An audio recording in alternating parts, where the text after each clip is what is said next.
AI is writing code in 2026, and I know you are scared of it. But don't be scared. In the previous video, we discussed how you are still relevant as a coder in 2026. But in this video, we'll be discovering the steps that you can take in 2026 to move forward as a coder in 2026 and take your dream job. So let's get started. So the quick recap about the previous video is we discussed how the coders are still relevant and why we will need coders in 2026. Now in this video we will discuss some points in which I will be able to tell you, or I will be able to convince you how you should make progress in your coding journey, because things have changed a lot since the AI has came into the job market. Now the regular things are not that much required. It has become a bare minimum.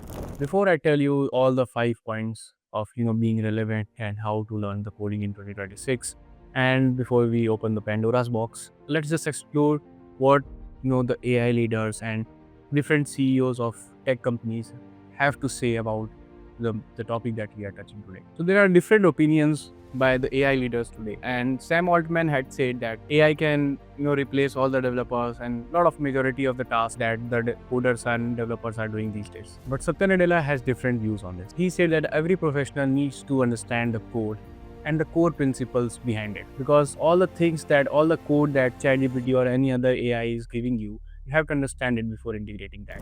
And Jensen Huang also told this very famous quote, which everyone is using these days, that you will not be replaced by the AI, but will be replaced by someone who is using the AI. With this said, I will attach some proofs over here where AI failed completely, drastically, and that will give you a very nice reason to learn the coding in 2026 and how you should approach it. Let's get started on the first point. So the first point of being a different programmer and progressing your way in the coding in 2026 is problem solving and thinking ability. ChatGPT can solve the problems by thinking them and by solving them. But what is missing out from the ChatGPT or any other AI? The problem solving ability in different ways. So there can be a different solution for the same problem. Any good coder, any experienced coder will tell you different solutions for the same problem. So you have to be the programmer which can think of a solution, which can create a solution, craft a solution, and you should have the ability to solve the problems easily. And there can be multiple solutions of a single problem. You have to find the most optimized way. The first point is to be a problem solver and be a critical thinker. If you are a good problem solver, you are already many steps ahead of the normal average developers. Second point is most important, I guess, because it will directly connect you with the AI. I guess you must have known it. So in this era, it is very important to learn the AI and automation tools, and it's more important to learn how to integrate them in your code. So in the second topic, I want to force this, that please learn AI and AI automation and how to integrate them in your code. At least learn how to integrate this API level thing, calling the ChatGPT API, getting the responses, throwing the images to the ChatGPT or some AI, and taking the output from it, showing it to the user as a prompt, taking the prompt and showing the result. Get a good grasp on it, because I'm pretty sure that it will enhance your resume and increase your chances in any job that you are looking for.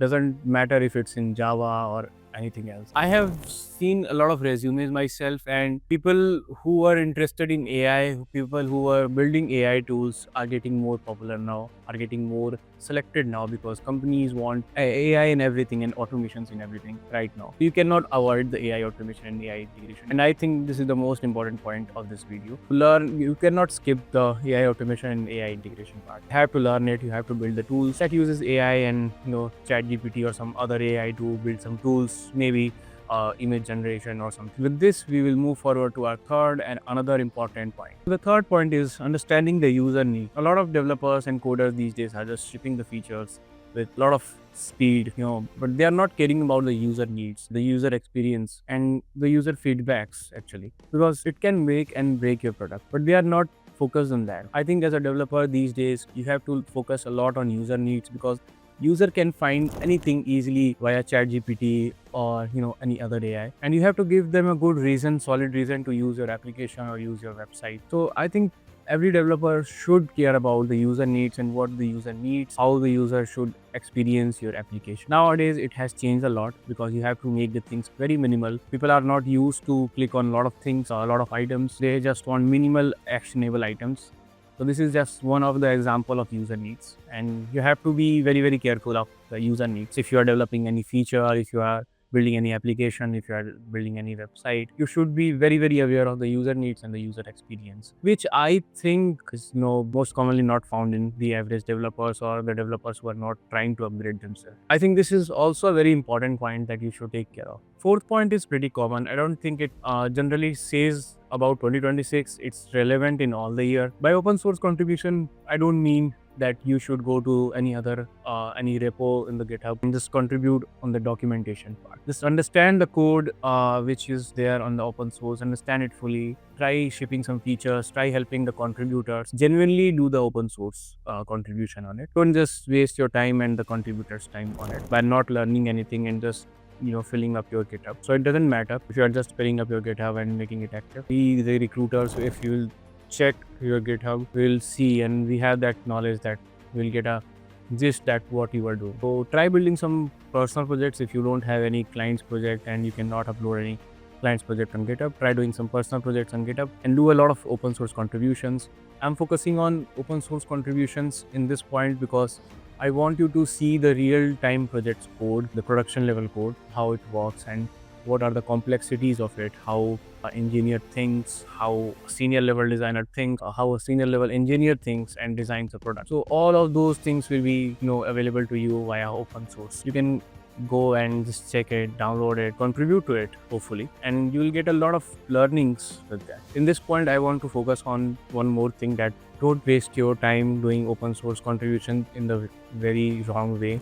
Doing the documentation only, writing and updating the documentation for the particular company. You're just wasting the time of the contributors and the maintainers out there if you are not contributing a meaningful thing. With this, I will move forward to the fifth and the last point of this video, which is also very important because it is directly connected to the job stream. The fifth point is very untouched by any professional or by any YouTuber. I'm saying so because I don't think this tip has been given to you by anyone. So the fifth point is focus on building your portfolio and making it SEO friendly, AEO friendly and GEO friendly. What does GEO, AEO and SEO means? You can just search it on Google and you will get to know about it. But if your portfolio is GEO friendly, AI will recommend you on top. If your portfolio is SEO friendly, you will be seen by others. In this point only, I will also add that be very, very active on social media. I have seen a lot of very, very good developers who are not active on Twitter, LinkedIn or anywhere, and their GitHub is super, super active and they are not even active on Twitter or LinkedIn. I don't know why, because Twitter and LinkedIn is the place where you get all the opportunities, and I'm not lying over here. I've seen a lot of people getting a lot of jobs from Twitter, from LinkedIn, applying to various companies via various connections. I will tell you that make your GitHub active as well as make your Twitter and LinkedIn also active. And if you can just try making some shorts videos about the things that you are learning, about the things that you are doing, and try posting it on Instagram. You don't know who is watching you because it has ultimate growth. So to summarize the fifth point, I just want to say be socially active, make your portfolio, make it SEO friendly, make it GEO friendly. I'm saying this because you have to be known by the people who are there to recruit you. If you are a very good developer, if you have all the skills in the world, and still if you are not be able to seen by them, you will not be able to get the job, my friend. You have to be seen by them. They have to see you on the social, or by the Google search or somehow. So be socially active. If you just want to post some blogs on the Medium, do that. But be very, very socially active. Post all the things that you are learning so the recruiters can know that there is a developer who's posting this and there's a developer who's learning all these things. We can recruit them in future or right now, something, if they have any vacancy. To be recruited, you have to be seen on socials. This is the most important point of all these points. These are the points that I discussed, and let me know if you have any other points in your mind that you are thinking and I did not cover it in this video. Let me know in the comment section what do you think about these points, and if you have any doubts and queries, you can always reach me out through the Gmail or via my Instagram. Bye bye.